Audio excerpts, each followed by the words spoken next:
Today, we are about to begin an excavation. But this isn't an excavation of sand and stone. It's an excavation of memory, of text. Our subject is the ghost of the ancient world's most ambitious intellectual project, the Great Library of Alexandria. Now, this isn't going to be a simple retelling of a legend you've probably heard before. Think of this as an archival investigation, a deep, forensic reconstruction of what this institution truly was, how it actually functioned, and, most critically, what specific fragments of human knowledge were irretrievably lost when its light was finally extinguished. This is the central question of our entire inquiry. And you'll see that the answer is so much more complex and, frankly, more profound than the simple myth of a single catastrophic fire. To really understand the loss, we have to first move beyond the symbol and analyze the library as a system, a vast, state-sponsored machine that was designed for the acquisition, organization, and production of knowledge on a scale that had never been seen before. We have to treat it as a real historical artifact, not just a myth. So here's our plan of attack. Our investigation is going to proceed in 6 parts. First, we'll look at the raw imperial ambition that forged the library. Then, we're going to examine the physical and intellectual infrastructure that made it all possible. After that, we'll meet some of the brilliant minds who actually worked within its walls. Then comes the core of it all. We'll conduct a forensic analysis of the specific knowledge, the actual ghosts that haunt its memory. We will then systematically dismantle the myth of its singular destruction. And finally, we'll assess the true, lasting echo of its loss on the world. To begin our reconstruction, we have to understand the library's foundational purpose. And let me be clear, it wasn't born from some gentle, scholarly love of learning. No, it was forged in the crucible of post-imperial chaos, violent ambition, and cold, hard geopolitical strategy. From its very inception, the Library of Alexandria was an instrument of power. Okay, so let's set the scene. It's 323 BCE. Alexander the Great dies suddenly, leaving no clear heir. His colossal empire just fractures, and his most powerful generals, they were called the Diadochi, or the successors. They fell upon these conquered territories like wolves. Now, one of the most calculating of these generals was a man named Ptolemy, one of Alexander's own bodyguards and historians. While the others fought over these vast, frankly indefensible lands, Ptolemy seized the ultimate prize, Egypt. Why Egypt? Well, it was fabulously wealthy, geographically isolated, and it possessed this ancient, divine heritage that conferred immense prestige. By 305 BCE, he'd solidified his control and declared himself Pharaoh Ptolemy I Soter, the savior. But he knew military might wasn't enough to build a lasting dynasty. Ptolemy needed to establish cultural legitimacy. He had to make his new, Greek-ruled capital of Alexandria the absolute center of the Hellenistic world, a city that would eclipse even Athens. The library was going to be his primary weapon in this cultural war. It was a geopolitical project designed to concentrate the world's intellectual capital right there in his city. And his son Ptolemy II Philadelphus, he inherited this grand strategy and just escalated it, pouring the immense wealth of Egypt into creating an unrivaled empire of information.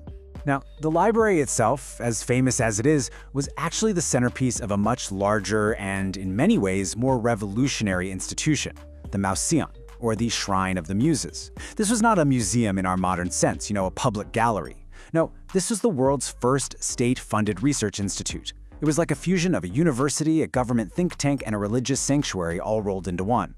The Ptolemies enticed the most brilliant scholars, poets, scientists, and philosophers from all across the Mediterranean with an offer they simply couldn't refuse: a generous state salary, free room and board, complete exemption from all taxes, and the freedom to pursue their research with unparalleled resources at their fingertips. You have to understand, this was a form of intellectual conscription. The goal was to create a critical mass of genius, a self-sustaining intellectual ecosystem, with all of them living and working at the expense of and ultimately in the service of the Ptolemaic state. The collection's growth was fueled by a policy of breathtaking aggression. It's really something. Ptolemy II, and later Ptolemy III, instituted this now famous decree.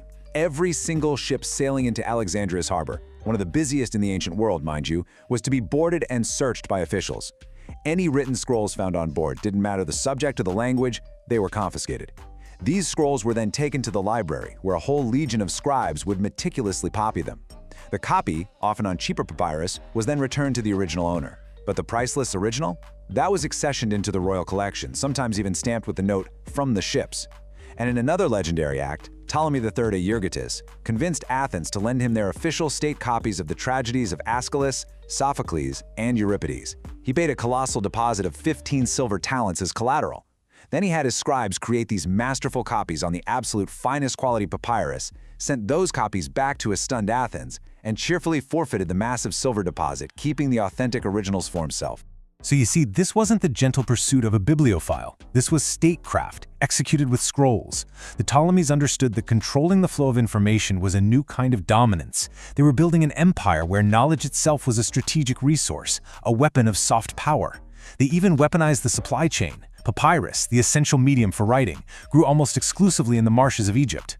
By establishing a state monopoly on its production and export, the Ptolemies could effectively strangle rival intellectual centers, like the Great Library at Pergamum, just by withholding supplies or charging outrageous prices. The ambition was total, to create an absolute monopoly on human knowledge. An empire of information, though, requires more than just ambition and aggression. It requires a sophisticated infrastructure. So now let's move from the why to the how, and let's examine the physical and organizational machinery that processed, stored, and navigated this unprecedented collection of human thought. The physical medium for almost all of this knowledge was the papyrus scroll. And thanks to ancient sources like Pliny the Elder, we have a really clear picture of how it was made, a craft perfected right there along the Nile. The process began in the freshwater marshes of Lake Mareotis, just south of Alexandria, where these towering cypress papyrus reeds were harvested. The tough green rind was peeled away to reveal the fibrous inner pith. This pith was then painstakingly sliced into thin, almost translucent strips. On a wet board, one layer of these strips was laid down vertically, with their edges just slightly overlapping. A second layer was then placed on top, but horizontally. The natural sugary sap of the plant itself acted as a powerful adhesive. This two-ply sheet was then hammered and pressed under immense weight for a couple of days, fusing the layers into a single, durable page. Once it was dried in the sun, the sheets were polished with a stone or maybe a piece of ivory to create a perfectly smooth writing surface. And finally, individual sheets were glued together edge to edge to form these long scrolls, sometimes up to 10 meters in length, ready to be filled with the knowledge of the world. Now, housing 500,000 scrolls is one thing, but finding a specific text within that labyrinth is a whole other problem. The solution was a work of sheer genius, created by the poet-scholar Callimachus of Cyrene. His work, the Penakes, or Tables, was nothing less than the world's first comprehensive library catalog, and it was a monumental achievement in itself, spanning 120 papyrus scrolls. The Penakes was a completely revolutionary system for organizing information. It divided the entirety of Greek literature into major genres: tragedy, comedy, philosophy, history, medicine, rhetoric, and so on. Within each of those genres, authors were listed alphabetically. And for each author, Callimachus provided a short biography followed by a complete list of all their known works. But he didn't stop there. For each work, he recorded its very first line, its incipit, and the total number of lines in the scroll. This was, for all intents and purposes, Hellenistic metadata engineering. It transformed a chaotic repository of texts into a navigatable, searchable, cross-referenced map of all human knowledge.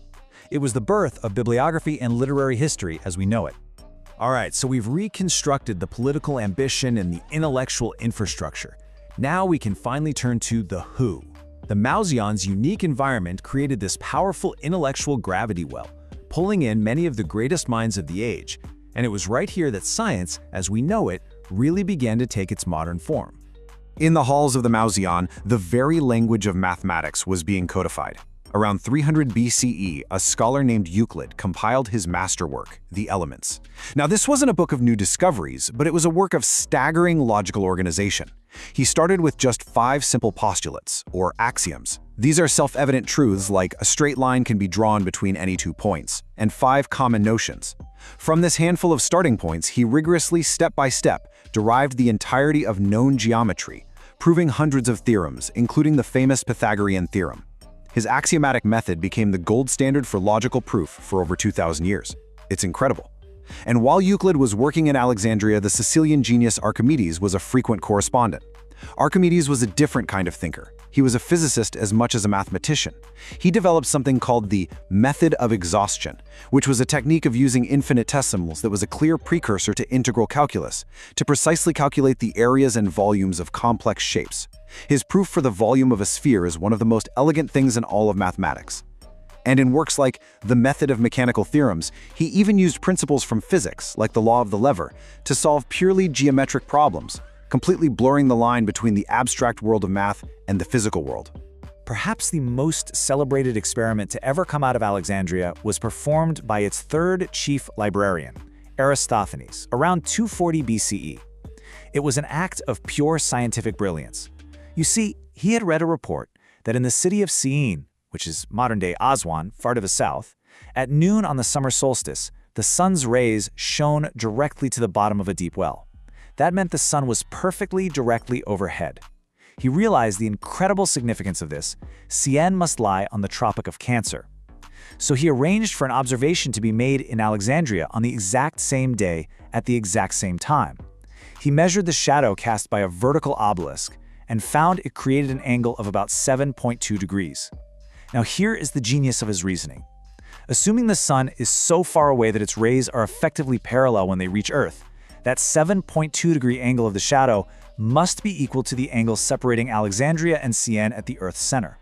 And since 7.2 degrees is exactly 1/50th of a full 360-degree circle, he deduced that the entire circumference of the Earth must be 50 times the distance between the two cities. And how did he know that distance? Well, it had been measured by professional bomatists, surveyors who were trained to walk in perfectly regular paces for the pharaoh's army. It was about 5,000 stadia. So, Eratosthenes' final calculation was 252,000 stadia. Now, the exact length of the ancient Greek stadion is debated, but under almost every interpretation, his result was simply astonishing. He calculated the circumference of our planet to within just 1 or 2% of the value we know today from satellite measurements. This was a watershed moment in science. Think about it. Using nothing more than a stick, a well, some basic geometry, and the vast informational resources of the library, a single human mind had accurately measured the entire world. We've seen the genius that the library fostered. So now we arrive at the very heart of our investigation. We have to become archival archaeologists, sifting through the fragments and the citations of later works to identify the specific, documented knowledge that has just vanished. These are the ghosts that haunt the memory of this archive. And these are not vague losses. These are specific books, specific theories, and specific discoveries that we know existed but that we can no longer read. For centuries, Greek medicine had been bound by the Hippocratic theory of the four humors, which viewed illness as an imbalance of bodily fluids. But in Alexandria, under the unique sanction of the Ptolemies, who overrode ancient taboos against touching the dead, two physicians, Herophilus and Eratosthenes, launched a medical revolution. They performed the first systematic dissections of the human body, and according to some sources, even vivisections of condemned criminals. Their work was radical. They saw the body not as a sack of humors, but as a complex machine of organs, nerves, and vessels. Herophilus was the first person to distinguish between motor nerves, the ones carrying signals from the brain to the muscles, and sensory nerves, carrying information back to the brain. He correctly identified the brain, not the heart, as the seat of intelligence. Eratosthenes conducted pioneering studies of the circulatory and respiratory systems, and he described the function of the heart valves. Their foundational treatises, like Herophilus's 9-volume Anatomy and Eratosthenes' On the Causes of Diseases, are all completely lost. An entire school of empirical anatomical medicine was born, and then its primary texts just vanished into thin air. The library was also a hub for some truly advanced engineering. In the 1st century CE, the inventor Hero of Alexandria documented a device he called the Aeoliopile. It was a hollow sphere mounted on an axle, connected to a sealed cauldron of boiling water. Steam would travel up tubes into the sphere and then be expelled from two L-shaped nozzles on opposite sides. This expulsion of steam created thrust, which caused the sphere to spin at incredible speeds. It was a perfect demonstration of converting thermal energy into kinetic energy and a crystal-clear application of the action-reaction principle that was later formalized as Newton's third law of motion. It was, in essence, the world's first steam engine, but Hero's work was just the culmination of a long tradition. His predecessor, Chrysibius, was a genius of pneumatics and hydraulics, inventing the water pump, the hydraulic organ, and highly accurate water clocks. The detailed manuals and schematics for their automata, their war machines, and their hydraulic systems are almost entirely gone, leaving us with only these tantalizing descriptions that hint at a level of mechanical sophistication we can no longer fully reconstruct. We have to now confront the most enduring myth about the library, that a single cataclysmic fire, an act of singular barbarism, destroyed the accumulated wisdom of the ancient world in one go. Well, the historical forensics tell a starkly different story. The library's death was not a sudden murder. It was a slow, complicated decline. It was a death by 1,000 cuts over nearly 500 years. Okay, so the chain of destruction begins in 48 BCE. During his civil war, Julius Caesar was besieged in Alexandria and set fire to his enemy's ships in the harbor. The fire spread to the docks and nearby warehouses. Some ancient sources claim that scrolls stored in these warehouses, maybe they were awaiting export or processing, were destroyed. But this was not the end of the great institution itself. It continued to function for centuries. A far more devastating blow came in the 270 CE when the Roman Emperor Aurelian retook the city from the breakaway Palmyrene Empire. His forces utterly destroyed the Brucheion, the royal quarter of the city where the main library and mausoleum were located. This likely marked the end of the original institution. A smaller daughter library at the Serapeum Temple survived for a while, but the city itself suffered even more damage during a siege by Emperor Diocletian in 297 CE. But the final blows, they weren't from flame, but from atrophy. As the Roman Empire faced economic collapse and political turmoil, the state funding that was the very lifeblood of the mausoleum just dried up. In an era of rising religious strife, the old pagan temples and institutions fell into neglect. The scrolls weren't being recopied, they were decaying in the humid climate, and they were scattered. This famous and, frankly, chilling quote is often presented as the final chapter in the library's destruction. The story claims that when the Arab general Alm ibn al-Alas conquered the city in 642 CE, he asked the Caliph Omar what to do with the remaining books, and he received this order, leading to them being used as fuel for the city's bathhouses. It is absolutely crucial to understand that modern historians almost universally agree this story is apocryphal. It was written down more than 500 years after the supposed event by a Christian writer who had a clear political agenda. By the time of the Arab conquest, the Great Library, as a functioning, state-supported institution, had been gone for centuries. This story is a later invention. It's a powerful piece of propaganda, not a historical account. So, if there was no single fire, what was the real consequence of this slow decay? What is the true nature of the void that was left in our historical record by the library's gradual disappearance? The loss becomes chillingly tangible when we just list a fraction of the specific works we know existed but are now gone forever. Of the more than 130 plays written by Sophocles, we possess only 7. The complete 3-volume history of Mesopotamia, written in Greek by the Babylonian priest Berosus, which contained millennia of astronomical and historical records, vanished. Aristotle's dialogues, which were said to be far more beautiful than Plato's, are gone, including his influential Protrepticus. His foundational work on botany is lost. The technical manuals of Ctesibius, the father of pneumatics, exist only in quoted fragments. Each of these isn't just a lost book, it's a black hole in the map of human thought, an entire branch of knowledge that has been forever truncated. The disappearance of the library did not single-handedly cause a dark age. Human progress continued. The true tragedy was more subtle, and, I think, more profound. It was the loss of a singular, organized, interconnected ecosystem of knowledge. The library, with Callimachus's Panacus as its operating system, wasn't just a collection. It was a network, an intellectual map where the connections between different fields of knowledge were physically co-located and cross-referenced. Its disappearance shattered that central node. It broke the links between disciplines. It fractured our view of the ancient world, making its intellectual achievements seem more isolated and less interconnected than they truly were. We lost not just the books, but the very structure that organized them. And this leads us to a final, unavoidable question. The Library of Alexandria represented an immense centralization of knowledge, which ultimately made it uniquely vulnerable to political and economic decay. Today, we live in an age of seemingly infinite decentralized information. But our digital data is also profoundly fragile, vulnerable to bit rot, format obsolescence, link decay, and simple deletion. As we build these vast digital archives, are we inadvertently creating a new, more brittle Alexandria? Are we so confident in our own systems of preservation that we fail to see the vulnerabilities that could one day leave future generations sifting through the digital ghosts of our own lost knowledge?